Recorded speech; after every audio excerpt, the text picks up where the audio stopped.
Mantra Sakti.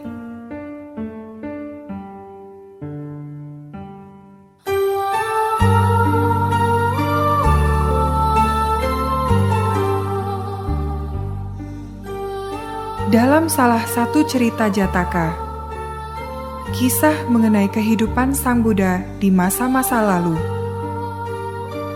terdapat satu kisah lucu.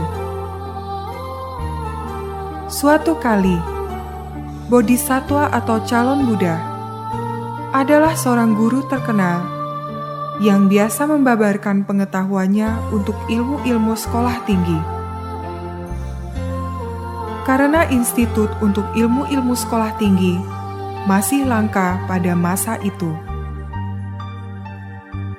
guru-guru intelek umumnya menerima beberapa orang murid dan mengajarkan pada mereka sekaligus seni, bahasa, dan beberapa subjek yang penting lainnya. Mereka lebih menekankan pada disiplin moral, pengetahuan religius, juga mengajarkan pada murid-muridnya bagaimana hidup damai sebagai anggota masyarakat. Karena mereka sangat berkepentingan dengan karir siswa-siswanya itu,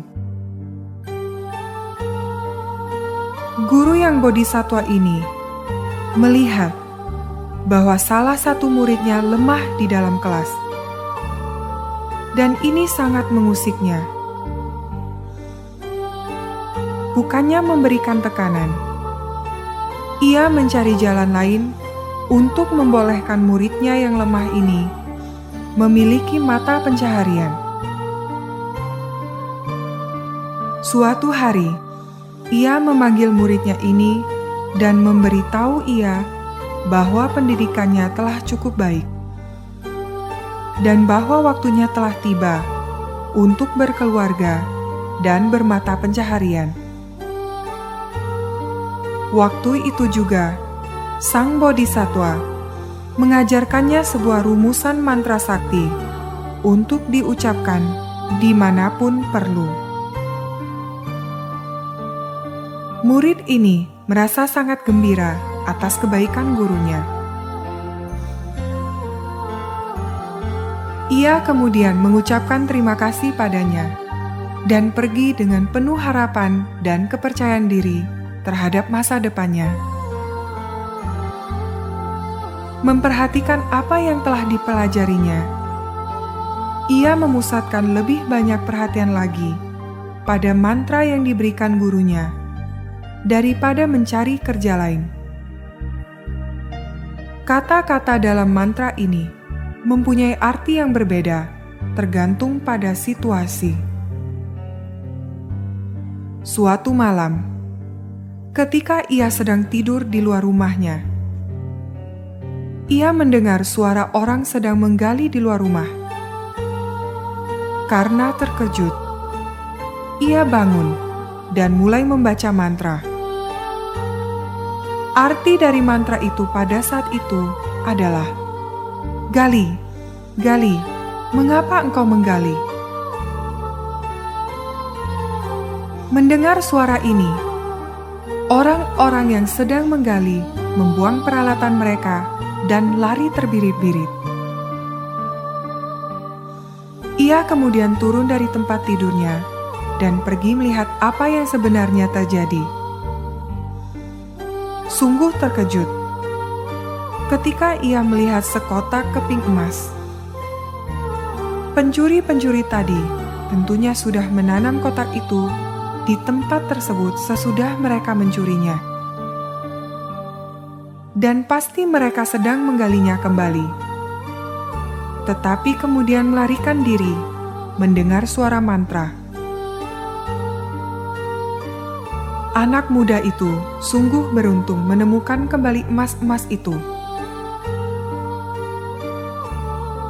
Setelah mendengar anak muda yang bisa memiliki mantra untuk mengusir perampok, raja mengundangnya untuk tinggal di depan pintu gerbang istana. Suatu hari, ketika ia sedang tidur di depan pintu gerbang, Ia terbangun oleh suara yang sedang menggali.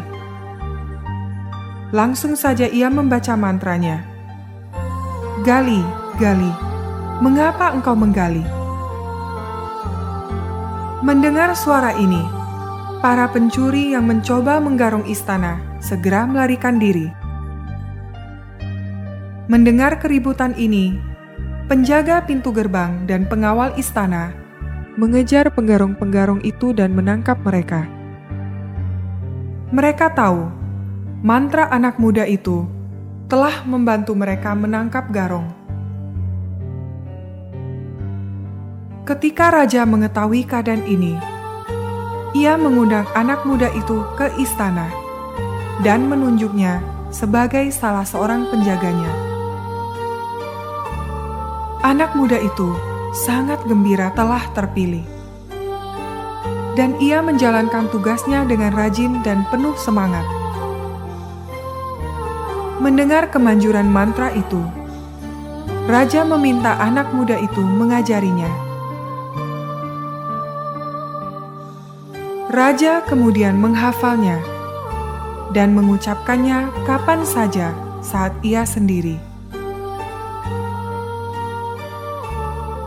Pada masa-masa itu, ada sebuah komplotan yang berencana membunuh raja untuk merampas tahta.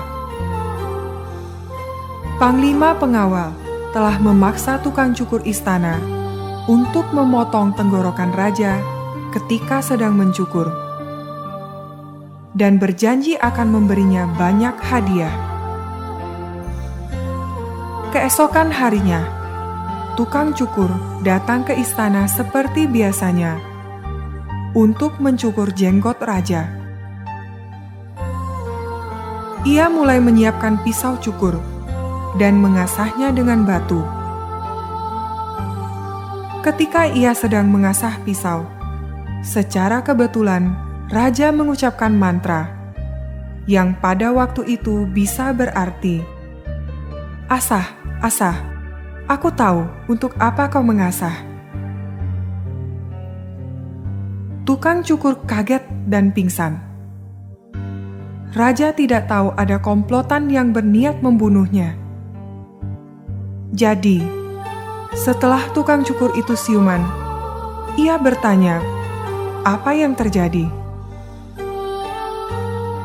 Raja sungguh kaget ketika tukang cukur itu mengungkapkan adanya komplotan yang ingin membunuhnya, yang dipimpin oleh kepala pengawal.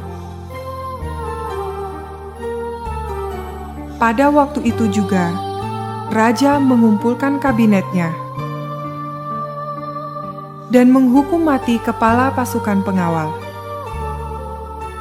Dan anak muda yang mengajarinya mantra sakti diangkat sebagai kepala pengawal baru.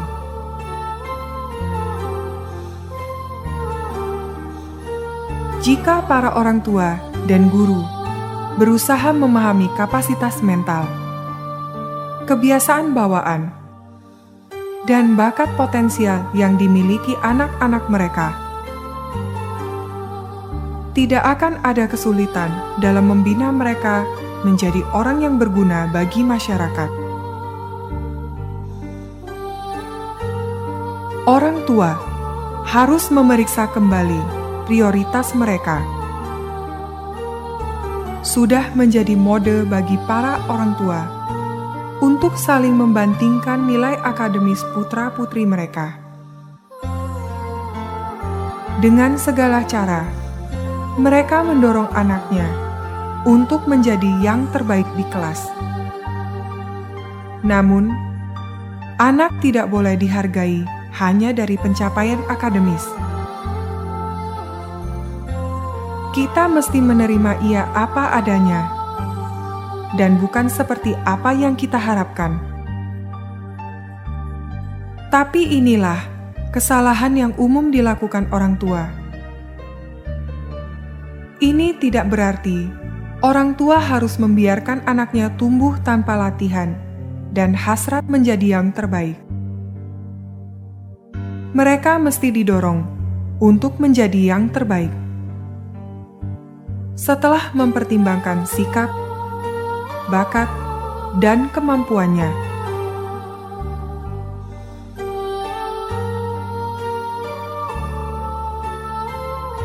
Umat manusia tidak dilahirkan dalam keadaan yang sama. Jadi orang tua harus mengenali bakat potensial anak-anak mereka dan membantu mereka menjadi yang terbaik di bidangnya. Orang harus mengenali bakat-bakat anak mereka dan bukannya memaksa keinginan mereka pada anak-anak itu. Tidak semua anak dilahirkan untuk menjadi insinyur dan dokter.